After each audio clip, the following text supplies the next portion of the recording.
দুদুমা হালিমা বলে মনে বড় ব্যথা নিয়ে মাথা হ্যাট করে তাদের কোনো কথার উত্তর না দিয়ে সোজা আমি আব্দুল্লাহ ঘর আমিনা ঘরে প্রবেশ করলাম। দরজার ভেতরে যখন প্রবেশ করতে লাগলাম আমি হালিমা দেখতে পেলাম আমিনার কোলে একটা বাচ্চা রয়েছে, মিশাল তার চলে না, আকাশের চাঁদও লজ্জা পেয়ে যাবে এত সুন্দর আমিনার বাচ্চাকে দেখতে। রীতিনীতি অনুযায়ী শিক্ষা যাতে ভালো হয় তাই এমন করে দাইমার কাছে বাচ্চাদেরকে দিয়ে দিতে হয়। এই যুবকেরা আব্বারা তরুণেরা দলে দলে বিভিন্ন জায়গা থেকে নারীরা এসেছিল মদিনা মক্কার জমিনে বাচ্চাদেরকে নেবে বলে। আমার রাসূলুল্লাহ বাবা নবী বলে আমার নবীকে কোনো মহিলা নিল না, কেননা তারা জানে এতিম বাচ্চাকে নিলে বেশি টাকা পাবো না। এই যে এতিমকে অবহেলা করা এটা আজ থেকে নয় যুগে যুগে চলে আসছে। আর আমার নবীকে তারা নিল না। একটা একটা বাড়ি থেকে বাচ্চা দিওকে নিয়ে যে যার মতো মহিলারা চলে যেতে লাগলো। ওই কাফেলার সঙ্গে রওনা দিয়েছিল হযরতে হালিমা বলে একজন মহিলা, বড় দুর্বল মহিলা, গরিব মহিলা, বয়সটাও হয়েছিল এবং গরিবী সংসার অভাবী সংসারের মহিলা। তাই তিনি তিনার যে উটনিটাকে নিয়ে আসছিল ওই উটনিটা গরিবের উটনি বলে ভালো খেতে পারেনি, তাই দ্রুত হাঁটতে পারেনি, আস্তে আস্তে পিছনে চলে গিয়েছিল। বাকি কাফেলার সাথীরা আগে আগে এসে ধনী লোকদের ঘর থেকে একটা একটা করে যে যার মতো বাচ্চা নিয়ে অর্থ নিয়ে তারা রওনা দিতে লাগলো। যখন মক্কা দিয়ে বেরিয়ে যাবে হযরতে হালিমার সঙ্গে দেখা হয়ে যায়। হালিমাকে বলতে লেগেছে হালিমা রে আর তুমি এমন করে, হযরতে হালিমা দুদুমা হালিমাকে বলে আর তুমি মক্কাতে যেও না, কেন মক্কার সব বাচ্চা দিওকে আমরা নিয়ে চলে এসেছি। হ্যাঁ একটা বাচ্চা আছে আব্দুল্লাহর ঘরে, যে আব্দুল্লাহ নাকি দুনিয়ায় নাই, এতিম বাচ্চা। ওই বাচ্চাকে তুমি নিলে সে এতিম, সে খরচ তার মা দিতে ঠিক মতো পারবে না। এমনি তুমি গরিব, আবার ওই বাচ্চাটাকে নিলে তোমার নিজেরই খাওয়া ঠিকভাবে হয় না, বাচ্চাটা যত্ন করতে পারবে না। আম্মা দুদুমা হালিমা বলে মনে বড় ব্যথা নিয়ে মাথা হ্যাট করে তাদের কোনো কথার উত্তর না দিয়ে সোজা আমি আব্দুল্লাহ ঘর আমিনা ঘরে প্রবেশ করলাম। দরজার ভেতরে যখন প্রবেশ করতে লাগলাম আমি হালিমা দেখতে পেলাম আমিনার কোলে একটা বাচ্চা রয়েছে, মিশাল তার চলে না, আকাশের চাঁদও লজ্জা পেয়ে যাবে এত সুন্দর আমিনার বাচ্চাকে দেখতে।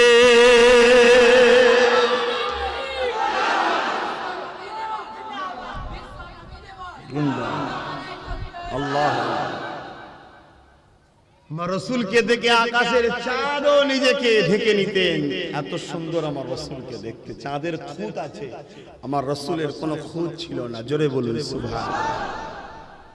এ নজওয়ানেরা, এ আমার দাদা পীরের এলাকা মানুষেরা, ও চাচুয়া গ্রামের মানুষেরা, আশেপাশে গ্রামের বাপ মারা ভাই বোনেরা, আল্লাহ পাক আমার আপনার নেতাকে কি সম্মান কি মর্যাদা দিয়েছে। আমার আপনার নেতা যখন শিশু বানাতে ঘরে শুয়েছিলেন, বিছানাতে শুয়ে শুয়ে আকাশের চাঁদ উঠেছে, খোলা আসমান দেখা যাচ্ছে, আল্লাহ নবী আশারাটা করেছে সাদা আঙুলটা আসমানের দিকে তুলে শিশুর বেলাতে নবী আমার চাঁদের দিকে যখন ইশারা করে আঙুলটা ডান দিকে দেয়, চাঁদটা নবীর ইশারা পেয়ে ডান দিকে যায়, বাঁ দিকে দেয়, চাঁদটা নবীর ইশারা পেয়ে বাঁ দিকে যায়। আমার নেতার ইশারাতে শিশু বেলাতে চাঁদ হুকুম পালন করে। সেই নেতা অনুসারী আমরা, শুধু মুখে বললে হবে, দরদ থাকা দরকার নবীর উপরে, ঠিক না বে ঠিক? এবারে লোক দেখানো করে লাভ নেই, দুনিয়া তোমায় কি ভাবছে জেনে লাভ নেই। যদি তুমি সত্যি দরদি হও, দুনিয়া তোমাকে যদি মনে করে ধরো নবীকে ভালোবাসে না, ওটাও যায় আসে না। তুমি সত্যি ভালোবাসো, কেউ না জানুক, আমার আল্লাহ জানে, আর আমার আল্লাহ তার দোস্তকে জানায়, অমুক গ্রামে অমুক ছেলেটা, অমুক গ্রামে অমুক মেয়েটা, অমুক গ্রামে অমুক বাপটা, অমুক গ্রামের অমুক মাটা তোমাকে হাবিব খুব ভালোবাসে। আর আমি কথা দিয়েছি, তোমায় যে ভালোবাসে আমি আল্লাহ তাকে প্রেম করে নিই। জোরে বলুন সুবহানাল্লাহ। মুসলমানের ছেলে মেয়েরা, তরুণেরা, বাপেরা, আল্লাহ আমার নেতাকে এত সম্মানিত করেছে। কোন নেতার মাহফিল বানাতে লেগেছি, যে নেতা না হলে লাউলা কালামা খালাকতুল আফলাক, এই জমিন হতো না, আসমান হতো না, চাঁদ হতো না, সূর্য হতো না, সিতারে হতো না, পার হতো না, পর্বত হতো না, মক্কা হতো না, মদিনা হতো না, তামাম কায়নাত কিছুই হতো না।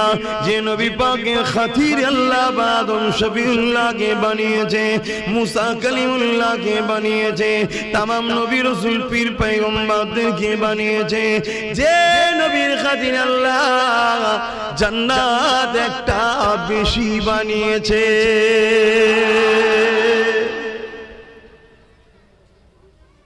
সেই নবীর আলোচনা শুনছি। এই যে আপনারা বসে বসে আমার নবীর কথা শুনবেন, আপনাদের কি লাভ? এই লাস্টে শুধু তাবারুক খিচুড়িটা নেবেন, বিরিয়ানিটা নেবেন, ওইটাই লাভ? ওটা তো সবার বাড়িতে আল্লাহ করে আজকে আছে, কার বাড়িতে অভাব আছে? তবে একটা দিন আসছে মানুষের বাড়িতে এক মুঠো চাল পর্যন্ত পাওয়া যাবে না, খুব শিগগিরই আসছে। তারপর আবার একটা দিন আসছে যেদিন মানুষের বাড়িতে যেমন ঝাঁট দিয়ে জঞ্জালকে বার করে না মানুষ, কখন গাড়ি আসবে গাড়িতে তুলে দেয়, বিশেষ করে পৌরসভা এলাকাগুলি হয়, ওই রকম মানুষ তার ঘর থেকে সোনা দানা ঝাঁট দিয়ে বস্তা করে বাইরে বার করে রাখবে, ভাই নিয়ে যা ভাই, সেটাও আর সবই আল্লাহর পরীক্ষা। এই যে আমরা বসে শুনবো, আমরা কি পাবো? হযরতে আবু বকর সিদ্দিক রাদিয়াল্লাহু তাআলা আনহু আমার রাসূল পাক সাল্লাল্লাহু আলাইহি সাল্লামের প্রথম সাহাবী বলছেন, যারা আমার নবীর মাওলুদ শরীফ বানাবে আল্লাহ পাক খুশি হয়ে তাদেরকে এত ফজিলত দেবে, কানা রফিকি ফিল জান্নাত, আমার জান্নাতি বন্ধু তারা হবে। জোরে বলুন সুবহানাল্লাহ। পৃথিবীর বুকে এমন কোন মাহফিল আছে যে কারো মাহফিল করলে সিদ্দিক আকবরের বন্ধু হওয়া যায়? এমন কোন নেতা দ্বিতীয় নাই। শুধু এই লাভটা নয়, আল্লাহ নবী সাহাবার একদিন নিজের এলাকাতে আল্লাহ নবীর মাওলুদ শরীফ বানাতে ছিলেন, জশ্নে ঈদে মিলাদুন নবী বানাতে ছিলেন। আল্লাহ নবী সাহাবাদের মধ্যে দেখে রাসূল পাকের সাহাবী হযরত আব্বাস আলোচনা করতেছিল। একদিকে তিনি নবী পাকের চাচা জানো হন, তিনি আলোচনা করতেছিলেন, বাকি সাহাবারা বসে বসে আলোচনা শুনতেছিল।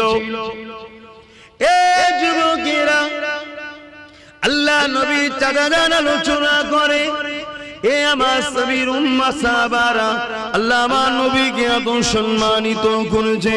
আম্মা আমিনা বলতে লেগেছে, আমি একটা খ্বব দেখলাম, যে খ্ববের মধ্যে দেখতে লাগলাম একটা নূর, একটা আলো, যে আলোটা শাম দেশের প্রাসাদ পর্যন্ত আলোকিত হয়ে গেছে।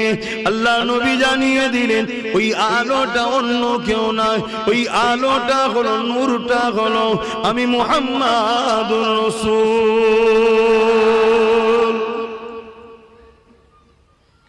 এ নজওয়ানেরা, আম্মারা, বাপেরা, বোনেরা, বেটিরা, আল্লাহ নবী সাহাবার আলোচনা শোনে, আর নবী পাকের সাহাবী আলোচনা করে। হযরত আব্বাস রাদিয়াল্লাহু তাআলা নবী পাকের চাচা জানাজ করতে লেগেছে, এমন করে বলতে লেগেছে, আমার নবীর সাহাবারা, বাবারা শুনে কি দাও, আল্লাহ আমার রাসূলকে কি সম্মান দিয়েছে, কি ইজ্জত দিয়েছে, কি মর্যাদা দিয়েছে।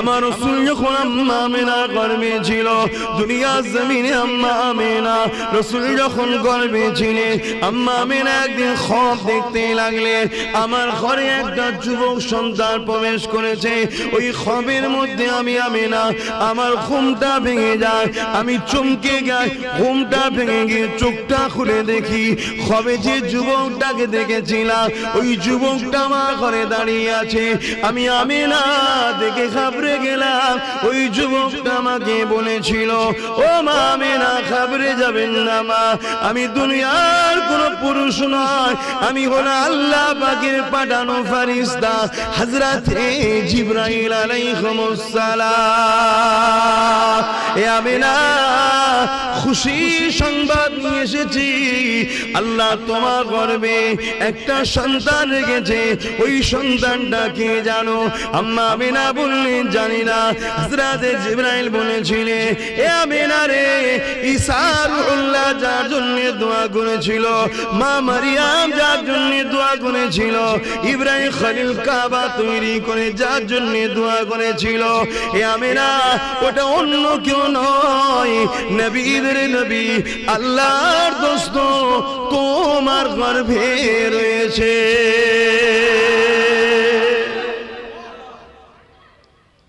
সেই নেতার আলোচনার মাহফিল যদি চুপ করে বসে শুনি আর এই আলোচনা শুনেই যদি অন্তর খুশি হয় ফায়দা আছে না না একটু সারাদিন ফায়দা আছে না না কি ফায়দা আজাবাতুল্লাহ শাফাআতি আমার নবী বলছে তারা আমার শাফাআত পাওয়াটা ওয়াজিব অবশ্যই শাফাআত পাবে জোরে বলুন সুবহানাল্লাহ কেন স্বাভাবিক এখানে তারা খুশি হবে যারা নবীকে প্রেম করে নবীর প্রেমিক মানে ঈমানদার ঈমানদার মানে তো জান্নাত কত মর্যাদা যে রাসূলের শাফাআত পাওয়া যাবে নবীর মাউলুদ শরীফে বসে নবীর আলোচনা শুনে যদি আরো অন্তর ঠান্ডা হয় খুশি হয় সে এত বড় মর্যাদা পাবে জান্নাত কি না যায় বলুন না গো হ্যাঁ আল্লাহ বলেছে কি না যায় সেটা হলো জান আর মালের বিনিময় যদি আল্লাহ তোমার জান না কবুল করে মাল যদি অ্যাকসেপ্ট না করে তো বেকার কিন্তু রাসূল বলছে আমার মাউলুদে বসে খুশি বানালে ওয়াজাবাত লাহু শাফাআতি আমি নবী আমার শাফাআতটা তারা পাবে জোরে বলুন সুবহানাল্লাহ তাহলে আমার নেতার সম্মান বুঝলাম আমার নেতার মর্যাদার কথা বুঝলাম আমার নেতার মাহফিলের গুরুত্ব বুঝলাম এটা অন্য কেউ এর আদৌ বুঝবে না এটা একমাত্র প্রেমিকেরাই বুঝবে এ যুবকেরা আল্লাহ নবী দুনিয়ায় তাশরীফ এনেছিলেন 570 খ্রিস্টাব্দে বারী রবিউল আউয়ালে সোমবার সন্ধ্যা থেকে সময় আজ থেকে কিছু কম বেশি 1450 বছর আগে ওই সময় পৃথিবীর জমিনে আসমান জমিন গাছপালা তরুলতা পশু পাখি তামাম মখলুকাত খুশি হয়েছিল কাবা বুঝেছিল আমি শিরক মুক্ত হব আমি মুক্তি পেয়ে যাব কাবা খুশি হয়েছিল মক্কার জমিন খুশি হয়েছিল আমি রহমতের নবীর কদম পাবো একমাত্র খুশি হয়েছিল শয়তান আর শয়তানের অনুসারীরা আজও দুনিয়া জমিনে কোন জায়গায় যদি আমার নবীর আমদের আলোচনা হয় আমার নবীর প্রশংসা তারিফ করা হয় আমার নবীর আগমনের আলোচনা হয় আজও দুনিয়ার জমিনে এই মাসটা এলে এই তারিখটা এলে সবাই খুশি হয় আসমান জমিন খুশি হয় গাছপালা তরুলতা খুশি হয় আজকে দিনও শুধুমাত্র খুশি হয় না ইবলিস শয়তান আর তার চালারা না জানি আমার আপনার কারণ তোরটাতে ইবলিস দখল করে রেখেছে আমার জানা নাই আপনি নিজের অন্তরকে প্রশ্ন করে দেখুন আর যদি না মাহফিলে আপনি খুশি না হন, আমার নবীর আলোচনায় যদি খুশি না হন, আমার নবীর আলোচনার মাহফিলে যদি আনন্দ না পান, মনে রেখে দেবেন আপনার অন্তরটা আস্তে আস্তে ইবলিসের কবজায় চলে গেছে। এই জায়গা থেকে আপনাকে ফিরে আসার রাস্তা আছে। ওই রাস্তাটা হলো উযকুরুল্লাহ যিকরান কাসীরা, আল্লাহ নামে বেশি বেশি করে জিকির করে অন্তরে ধাক্কা দিতে হবে। আল্লাহ আল্লাহ আল্লাহ আল্লাহ আল্লাহ আল্লাহ আল্লাহ, এইভাবে আল্লাহর পবিত্র জাত নামকে ডেকে ডেকে অন্তরকে পবিত্র করতে হবে। কেননা পৃথিবীর একটা মানুষ জান্নাত যেতে পারবে না যদি তার অন্তরে রসুলকে রসুল চিনে, জানের থেকে বেশি ভালোবেসে আদব করে যদি মেনে না নেয়, সে কোনোদিন আল্লাহ পাকে জান্নাতে যেতে পারবে না। কেননা জান্নাতে সে যাবে যে আমার আল্লাহর দোস্তকে ভালোবাসবে।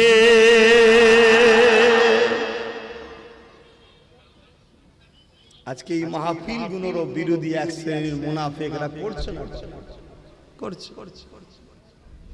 তারাও বড় বড় ডিগ্রিধারী, বড় বড় বক্তা, বড় বড় মৌলী সাহেব, বড় বড় সব হযরতজি, তারাও বিরোধী। কিন্তু আবার এক শ্রেণীর মানুষ বাধা হলে যত যাই হোক, ঝড় ঝাপটা তুফান, অর্থের অভাব যাই হোক, এই মাহফিল কিন্তু তারা প্রতি বছর চালিয়েই যাচ্ছে। হযরতে শাহ ওলিউল্লাহ মুহাদ্দিস দেহলভী রহমাতুল্লাহ আলাইহি, যিনার দিল্লিতে মাজার আছে, ফুরফুরা ও দেওবন্দি উভয়ের আকাবেরের মাথায় যিনি রয়েছেন, আমাদের উভয়ের মাতার আকাবের পীর সাহেব ইমাম, যিনি এশিয়া মহাদেশে এই ভারতবর্ষে সর্বপ্রথম হাদিস এনেছিলেন, ওই পরিবার। তো উনি প্রতি বছর রসুলের মিলাদ করতেন। এক বছর খুব অভাব দেখা দিয়েছে, তো এই ছুলা করেছে, ছুলা সবাইকে দিচ্ছে একটা একটা করে ছুলা, এত অভাব, লাস্টে একটাই বেঁচেছে। হুজুর খাবেন বলে আল্লাহ রসুল তাশরীফ এনেছেন হুজুরের হুজরা মোবারকে, জোরে বলেন সুবহানাল্লাহ। আল্লাহ নবী তার ভালোবাসার মানুষকে বড় আদর করে বলছে, বাবা মুহাদ্দিস তুমি একা খাবে। এটা হচ্ছে আদর, এটা ভালোবাসা। রসুলের কোনো জিনিস প্রয়োজন না, আল্লাহ থেকে অনেক সদগাই আমরা পাই, ঠিক না বেটি? তাহলে কতটা আপন মনে করে, রক্তের সম্পর্ক কাফন পর্যন্ত, আর ইমানের সম্পর্ক জান্নাতের ভেতর পর্যন্ত, জোরে বলুন সুবহানাল্লাহ। ইমানের সম্পর্ক ঠিক করো। আর ইমানের আমার আপনার বীজখানে দাঁড়িয়ে থাকবে মাত্র একজন, তিনি হলেন মুহাম্মদুর রাসূল, জোরে বলুন সুবহানাল্লাহ। যদি বলেন আল্লাহকে বাদ দিলেন কারণ, নাউযুবিল্লাহ, ভুল বুঝবেন না, ওনাকে রাখলেই সব পেয়ে যাবে, আর ওনাকে বাদ দিলে সব অন্ধকার। ওনাকে রেখেছিল বলেই তো আবু বকর সিদ্দিক হয়ে গেল, ওনাকে রেখেছিল বলেই তো ওমর ফারুক হয়ে গেল, ওনাকে রেখেছিল বলে তো উসমান গনি হয়ে গেল, ওনাকে রেখেছিল বলে হযরত আলী মাওলা আলী হয়ে গেল, জোরে বলুন সুবহানাল্লাহ। সব ওনার প্রেম। কেন আল্লাহ বলে দিয়েছে, বান্দা কুল ইন কুনতুম তুহিব্বুনাল্লাহ, তোমরা যারা বলো আল্লাহকে ভালোবাসি, একটা পরীক্ষা দাও। কি পরীক্ষা? ফাত্তাবিউনি, আগে আমার রাসূলকে ধরো। ধরতে গেলে প্রেম লাগে, বাপ না প্রেম থাকলে ধরা যায় না। এই যে আপনারা এসেছেন, প্রেম ছিল বলেই এসেছেন, নাই ধরে আসতেন না। নাই ঠিক খাবার সময় যদি খাবার যদি ব্যাপার থাকতো, শুধু খাবার সময় চলে এলেই তো মিটে যেত। এটা প্রেমে এসেছে। এই প্রেম থাকলে অনেক কিছু হয়। তাহলে আজকে যদি আমাকে প্রেম যদি হয়, কিন্তু আমি সামান্য মানুষ, আমার রসুলের ক্ষেত্রে যারা রসুলকে প্রেম করেছে তাদের প্রেমটা কেমন প্রেম, সে প্রেমের তুলনা চলে? শুধু একটা কথা বলি, আল্লাহ নবীর একজন প্রেমিকের কথা বলি, নাম তিনার হযরতে সুমাইয়া। আজকে অন্য বিষয়ে কথা বলা দরকার, তারপরটা বলছি। প্রেমিক একটা, এই যুবকেরা, পৃথিবীতে নারীরা নবী হয় না ঠিকই কথা, কিন্তু নারী ছাড়া পৃথিবীতে নবী আসেন আদম আলাইহিস সালাম স্পেশাল, তার বাদ দিয়ে সমস্ত নবীদের মা হয়েছে নারীরা। বাপ ছাড়া ঈসা আলাইহিস সালাম এসেছে, কিন্তু মা ছাড়া না, তাই তো নাকি? আর আদম আলাইহিস সালাম ব্যাপারটা হচ্ছে বাপ মা দুটো ছাড়া, ওটা স্পেশাল একটা আল্লাহর প্রথম শুরু তো সৃষ্টি।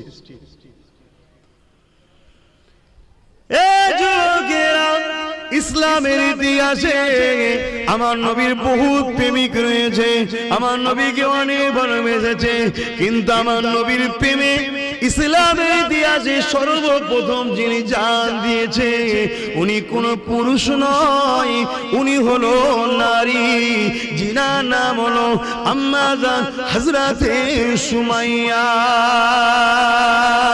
এ যুবকেরা, আম্মা সুমাইয়ার অপরাধ কি ছিল? আম্মা সুমাইয়ার অপরাধ একটাই হলো, আবু জেহেলের দল ছেড়ে দিয়ে আমার রাসূলুল্লাহ দলে চলে গিয়েছিল। এই জন্য আবু জেহেল বলেছিল, সুমাইয়া রে, মুহাম্মদকে ছেড়ে দাও না, তোমাকে অনেক জুলুম করা হবে। আম্মা সুমাইয়া বলেছিল, যত জুলুম করো না কেন, আমি মুহাম্মদ রাসূলকে ছাড়বো না, আমি আমার আল্লাহকে ছাড়বো না। এই ঈমানদারেরা, ঈমান কাকে বলে বোঝার চেষ্টা করে।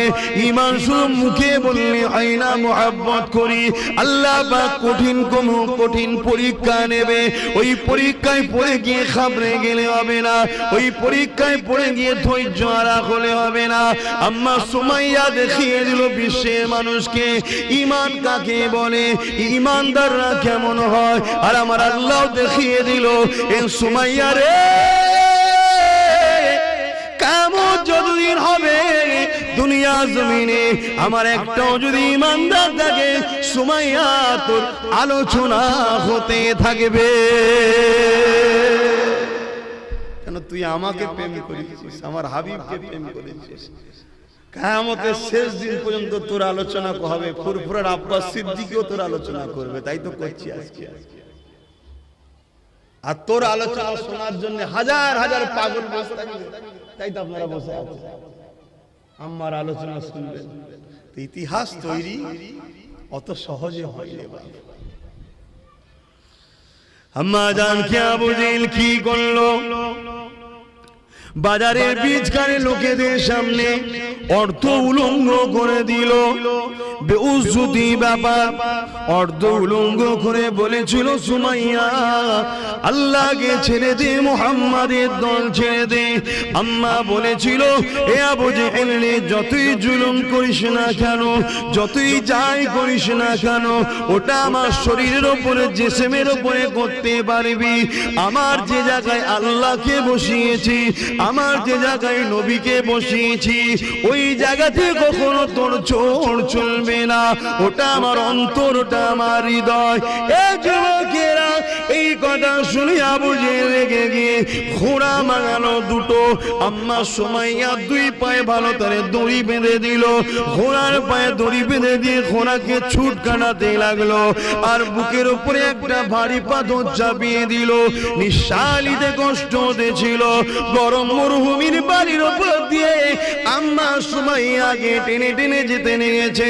ভেবে দেখুন তো দেখি, চোখটা বন্ধ করে ভেবে দেখো, যদি আপনাকে বালির উপর দিয়ে টেনে নিয়ে যাওয়া হয়, যে গরম বালিতে মানুষ পা দিতে পারে না, ওই গরম বালিতে আম্মাকে চিৎ করে শুইয়ে দিয়ে টেনে টেনে টেনে টেনে নিয়ে যেতে লেগেছে। ঘোড়া ছুটতে লেগেছে, বুকে আবার ভারী পাথর, দম নিতে অসুবিধা হচ্ছে, পিঠের কোমরের চামড়া গুলো ছিলে ছিলে ছিলে ছিলে ছিলে ছিলে আম্মার ঘাড়ের কাছে জড়ো হয়ে গেছে। তথাপিও আম্মার জবান থেকে আল্লাহ আল্লাহ নবীর নাম মুছতে পারেনি।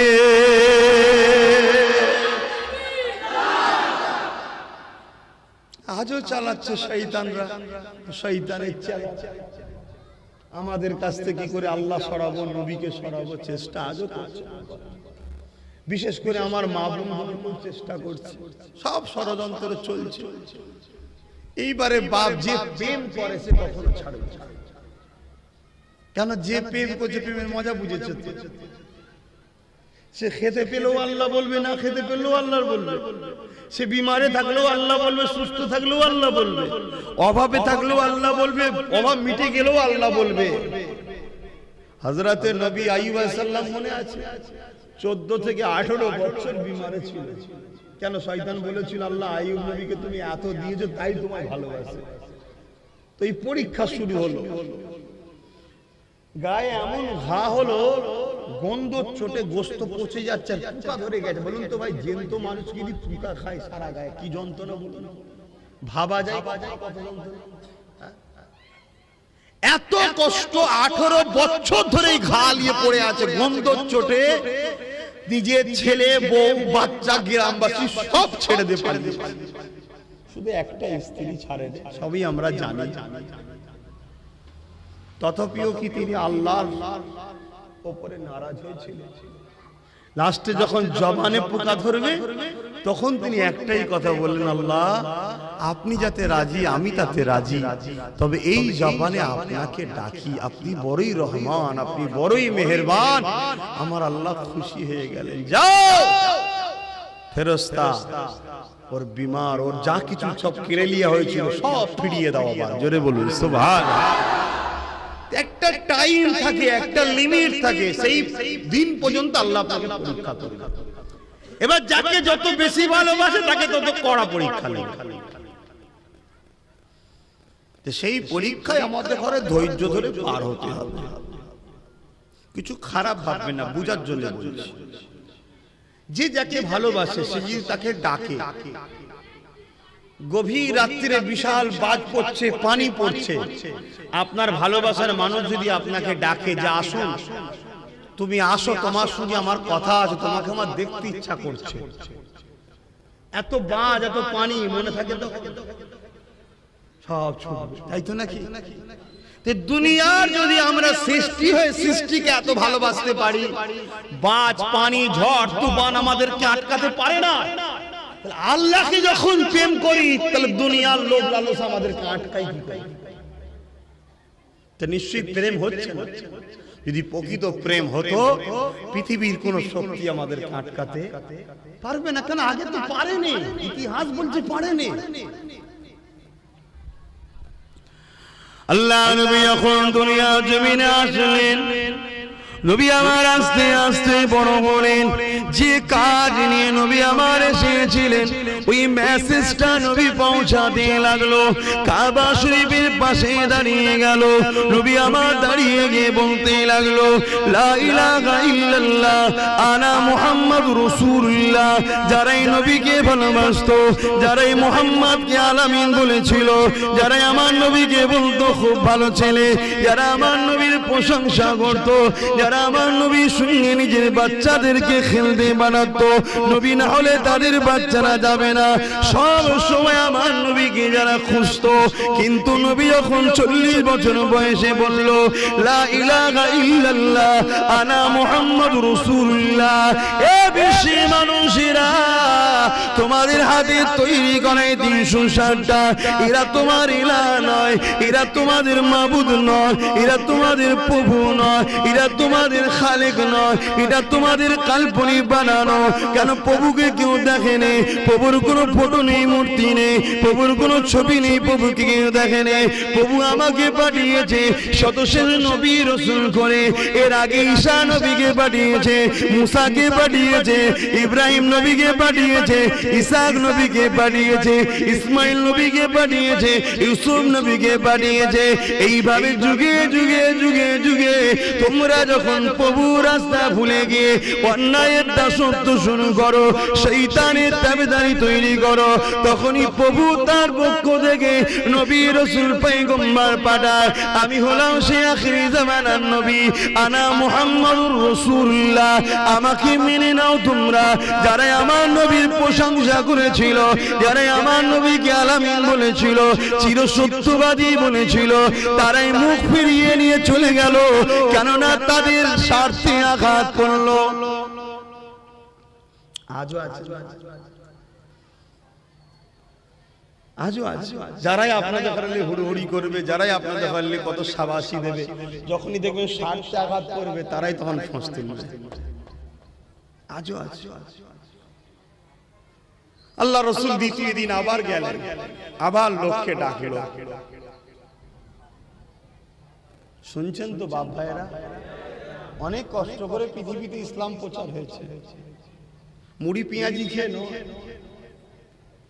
কথা বুঝে আসছে, অনেক কষ্ট। আল্লাহ নবী শেষবার একটা কথা বলি শোনেন, কতটা কষ্ট করেছে আল্লাহ নবী। দুনিয়া জমিনে এসে তো বাপকে হারিয়ে ফেলেছিল। যখন নবী আমার মায়ের গর্ভে ছিলেন, আব্বা আব্দুল্লাহ ইন্তেকাল হয়ে গিয়েছিল। দুনিয়ায় ভূমিষ্ঠ হয়ে নবী কখনো আব্বা বলে ডাকতে পারেনি। এই ছেলেরা, যুবকেরা, আমার আম্মা বোনেরা, আরে আমার নবীকে আল্লাহ পরীক্ষা নিয়েছে, তোমাকে আমাকে নেবে না, হতে পারেনি। সবর করো, ধৈর্য ধরো, দুদিনের ময়া জালে জড়িয়ে আখিরাত দিয়ে ভুলে যেও না গো। সবই আল্লাহ পাকে পরীক্ষা। আবার নবী পাক যখন দুনিয়া গমন করলেন, আরবের ভৌগোলিক রীতিনীতি অনুযায়ী শিক্ষা যাতে ভালো হয়, তাই এমন করে দাইমার কাছে বাচ্চাদেরকে দিতে হয়। এই যুবকেরা, আব্বারা, তরুণেরা দলে দলে বিভিন্ন জায়গা থেকে নারীরা এসেছিল মদিনা মক্কার জমিনে বাচ্চাদেরকে নেবে বলে। আমার রাসূলুল্লাহ বাবা নবী বলে, আমার নবীকে কোনো মহিলা নিল না, কেননা তারা জানে এতিম বাচ্চাকে নিলে বেশি টাকা পাবো না। এই যে এতিমকে অবহেলা করা, এটা আজ থেকে নয়, যুগে যুগে চলে আসছে। আরে আমার নবীকে তারা নিল না। একটা একটা বাড়ি থেকে বাচ্চা দিকে নিয়ে যে যার মতো মহিলারা চলে যেতে লাগলো। ওই কাফেলার সঙ্গে রওনা দিয়েছিল হযরতে হালিমা বলে একজন মহিলা, বড় দুর্বল মহিলা, গরিব মহিলা, বয়সটাও হয়েছিল এবং গরিবী সংসার, অভাবী সংসারের মহিলা। তাই তিনি তিনার যে উটনিটাকে নিয়ে আসছিল, ওই উটনিটা গরিবের উটনি বলে ভালো খেতে পারেনি, তাই দ্রুত হাঁটতে পারেনি, আস্তে আস্তে পিছনে চলে গিয়েছিল। বাকি কাফেলার সাথীরা আগে আগে এসে ধনী লোকদের ঘর থেকে একটা একটা করে যে যার মতো বাচ্চা নিয়ে, অর্থ নিয়ে তারা রওনা দিতে লাগলো। যখন মক্কা দিয়ে বেরিয়ে যাবে, হযরত হালিমার সঙ্গে দেখা হয়ে যায়। হালিমাকে বলতে লেগেছে, হালিমা রে, আর তুমি এমন করে, হযরত হালিমা দুদুমা হালিমাকে বলে, আর তুমি মক্কাতে যেও না, কেন মক্কা সব বাচ্চা দিকে আমরা নিয়ে চলে এসেছি। হ্যাঁ, একটা বাচ্চা আছে আব্দুল্লাহর ঘরে, যে আব্দুল্লাহ নাকি দুনিয়ায় নাই, এতিম বাচ্চা। ওই বাচ্চাকে তুমি নিলে সে এতিম, সে খরচ তার মা দিতে ঠিক মতো পারবে না। এমনি তুমি গরিব, আবার ওই বাচ্চাটাকে নিলে তোমার নিজেরই খাওয়া ঠিকভাবে হয় না, বাচ্চাটা যত্ন করতে পারবে না। আম্মা দুদুমা হালিমা বলে, মনে বড় ব্যথা নিয়ে মাথা হ্যাট করে তাদের কোনো কথার উত্তর না দিয়ে সুজা আমি আব্দুল্লাহ ঘর আমিনা ঘরে প্রবেশ করলাম। দরজার ভেতরে যখন প্রবেশ করতে লাগলাম, আমি হালিমা দেখতে পেলাম আমিনার কোলে একটা বাচ্চা রয়েছে, মিশাল তার চলে না। আকাশের চাঁদও লজ্জা পেয়ে যাবে এত সুন্দর আমিনার বাচ্চাকে দেখতে।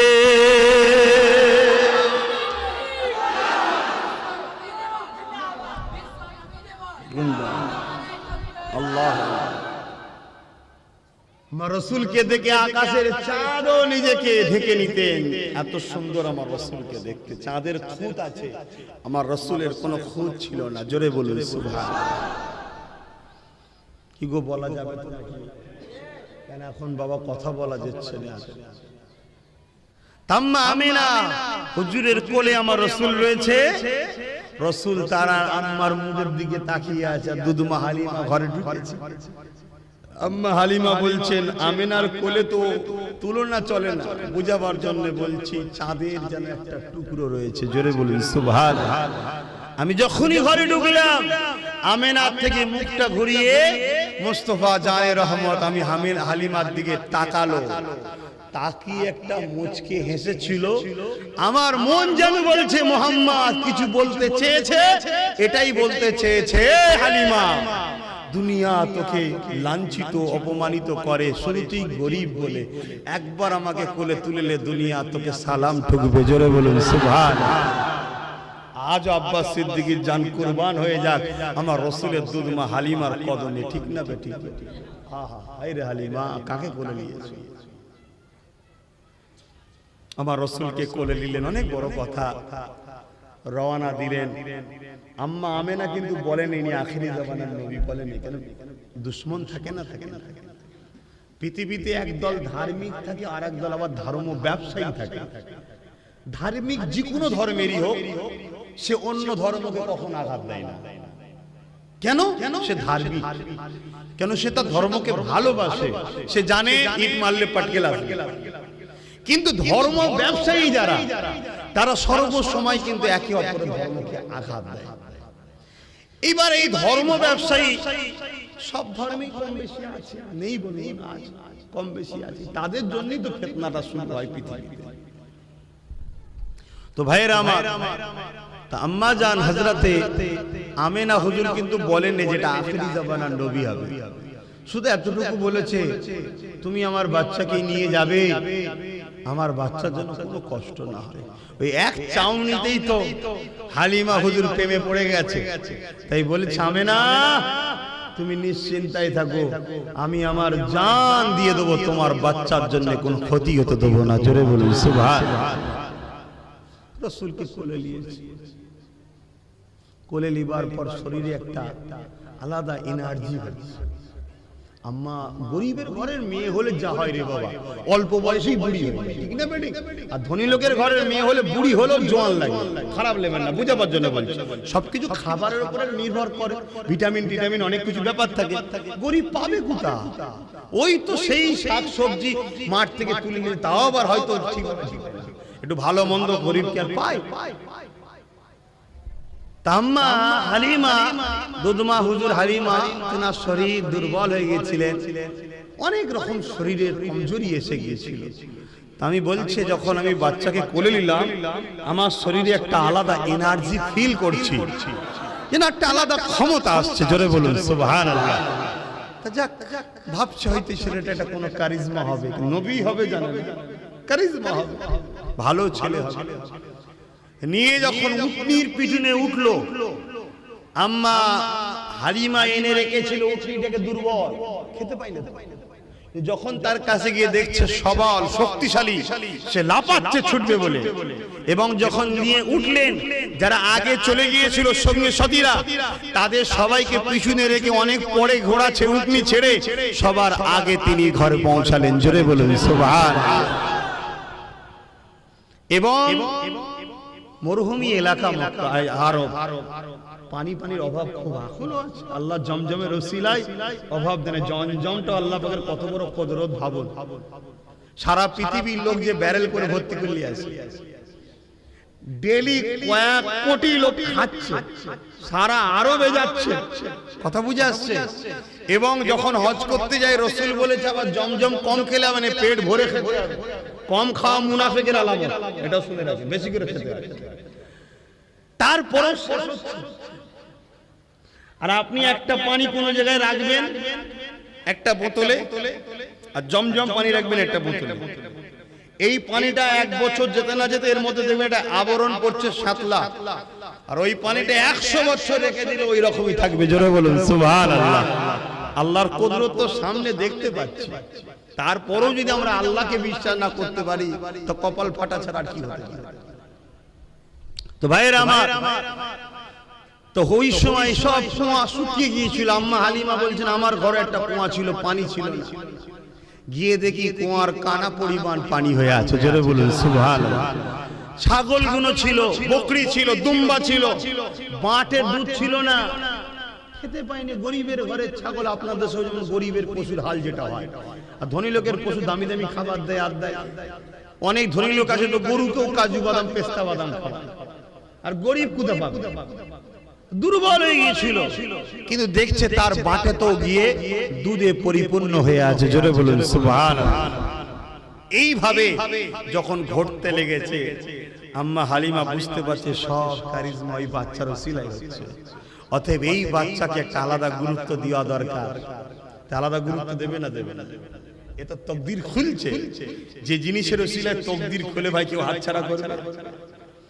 এই সমস্ত বাচ্চারা আবার রসুল ছাড়া ফাঁকে যেত না। তাই একদিন এসে আম্মা হালিমার কাছে বলছে যে আপনার বাচ্চাকে আমাদের সঙ্গে দিন, আমার বাচ্চারা আপনার বাচ্চা ছাড়া খেলাধুলাও করতে যাচ্ছে না।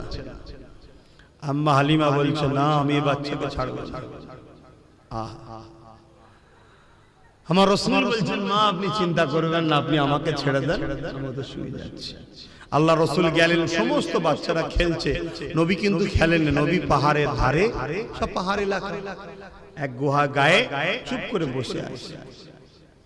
হঠাৎ করে পিছন থেকে সালাম আসে, আসসালাতু ওয়াসসালামু আলাইকা রাসূলুল্লাহ হাবিবাল্লাহ। আল্লাহ নবী যখনই যেতেন গাছ নবীকে সালাম দিতেন, পাথর নবীকে সালাম দিতেন, পশু পাখি নবীকে সালাম দিতেন। কেন নবী শুধু মানুষের নয়, তামাম মখলুকাতের জন্য আল্লাহ আমার নেতাকে রাসূল করেছে।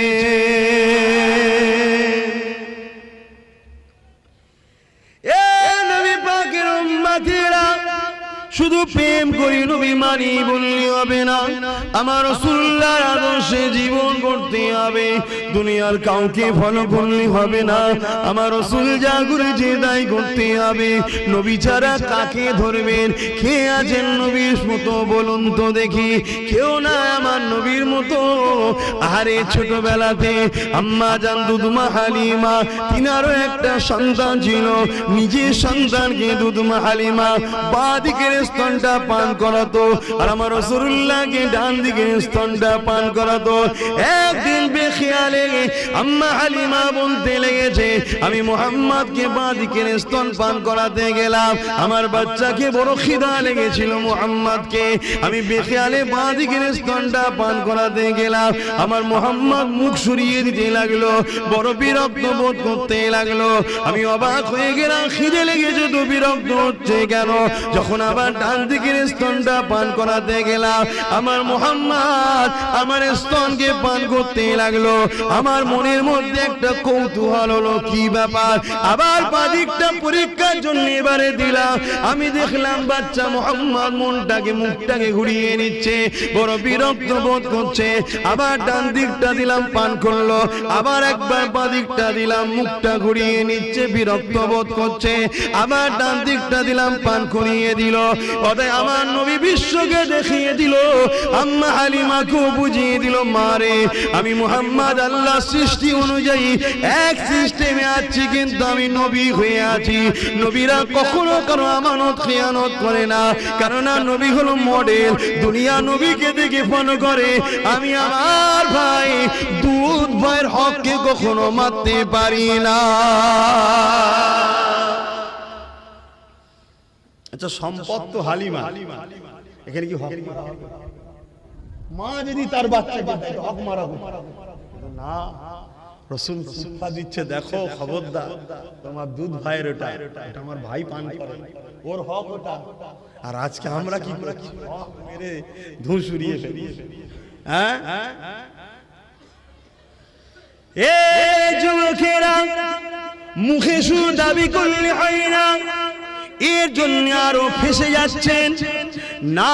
আপনি ইসলামের মধ্যে প্রকৃতপক্ষে আসতে পারলেন না, ইসলামের বাইরেও চলে গেলেন, মুনাফিকি হালে রয়ে গেলেন। তাই আমি আপনাদেরকে বলে দিয়ে যাই, উদখুলু ফিস-সিলমি কাফা, প্রকৃতপক্ষে তোমরা ইসলামের মধ্যে পুরোপুরি ঢুকে যাও। ইসলামের মধ্যে পুরোপুরি ঢুকে গেলে কি করতে হবে? আল্লাহ কোরআন জানিয়ে দিল, লাকাদ কানা লাকুম ফি রাসূলিল্লাহি উসওয়াতুন হাসানা। এ দুনিয়ার মানুষেরা, আমি তোমাদের স্রষ্টা জানিয়ে দিই, আমি মুহাম্মদকে তোমাদের জন্য মডেল করেছি। তোমাদের উঠতে বসতে, শুতে খেতে, চাল চলনে, কারবার ব্যবসা বাণিজ্যে, লেনদেনে, পাড়া প্রতিবেশীর সঙ্গে সম্পর্ক, আত্মীয়তাতে, মা বাপকে কেমন ভালোবাসবে, স্ত্রীর সঙ্গে কেমন সম্পর্ক হবে, স্ত্রী স্বামীর সঙ্গে কিরকম সম্পর্ক হবে, বাচ্চাদের ঘরে কিভাবে লালন পালন করতে হবে, বাচ্চারা বাপ মাকে কিভাবে ভালোবাসবে, সব কিছু কিছুই আমার নবী থেকে শেখো। আমার নবী ছাড়া অন্য কারো কাছে চলবে না। এ দুনিয়ার মানুষেরা, আমি আল্লাহ পাক তোমাদের স্রষ্টা, তোমাদেরকে হুকুম করি তুমি নামাজ পড়বে আমার নবীর থেকে শেখো, রোজা রাখবে আমার নবীর থেকে শেখো, হজ করবে আমার নবীর থেকে শেখো, যাকাত দেবে আমার নবীর থেকে শেখো, দান খায়রাত করবে আমার নবীর থেকে শেখো, মা বাপকে ভালোবাসবে আমার নবীর থেকে শেখো, পাড়া প্রতিবেশীকে ভালোবাসবে আমার নবীর থেকে শেখো। অন্য ধর্মের মানুষের সঙ্গে কিভাবে ওঠা বসা করবে আমার নবীর থেকে শেখো। তুমি বিজনেস করছো, ব্যবসা বাণিজ্য করছো, দোকানদারি করছো, সব কিছু আমার নবীর থেকে শেখো। মাফ করবেন, ভুল বুঝবেন না। এমনকি তুমি যদি রাষ্ট্র চালাতে চাও, লিডার হতে চাও, রাজনীতি যদি করতে চাও, আমার আল্লাহ জানিয়ে দিল ওইটাও তোমাকে আমার নবীর থেকে শিখতে হবে। খারাপ লাগলে এটা আমাদের আদর্শ। সবাই যে যারটা করছে করুক না, আপনি আপনারটা, এটা আদর্শ। সব কিছু এ থেকে যে তোমার লাইফে অন্য কাউকে ফলো করা যাবে না যদি তুমি ইমানদার হও। এটা হুকুম কার? আমার বাপের হুকুম। কার হুকুম? জোরে বলুন, আল্লাহর হুকুম, যিনি তোমার স্রষ্টা। দরুদ শরীফ আল্লাহুম্মা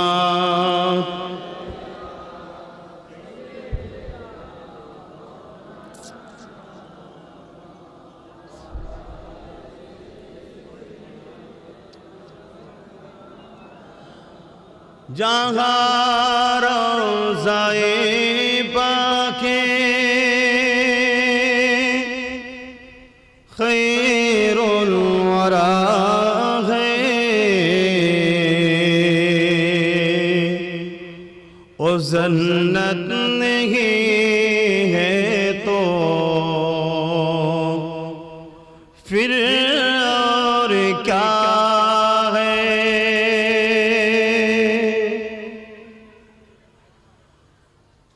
जहाँ रोज़ाए पाके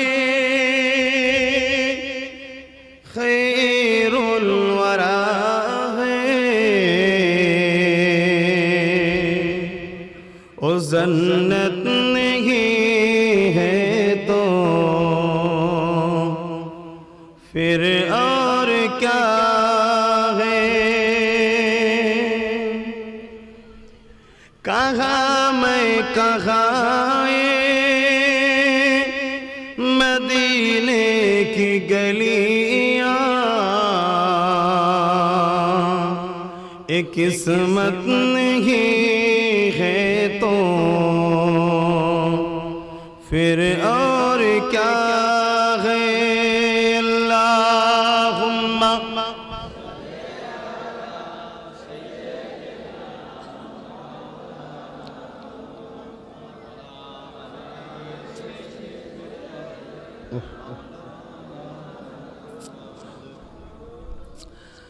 आने वालों ये तो बताओ शहर मदीना कैसा है।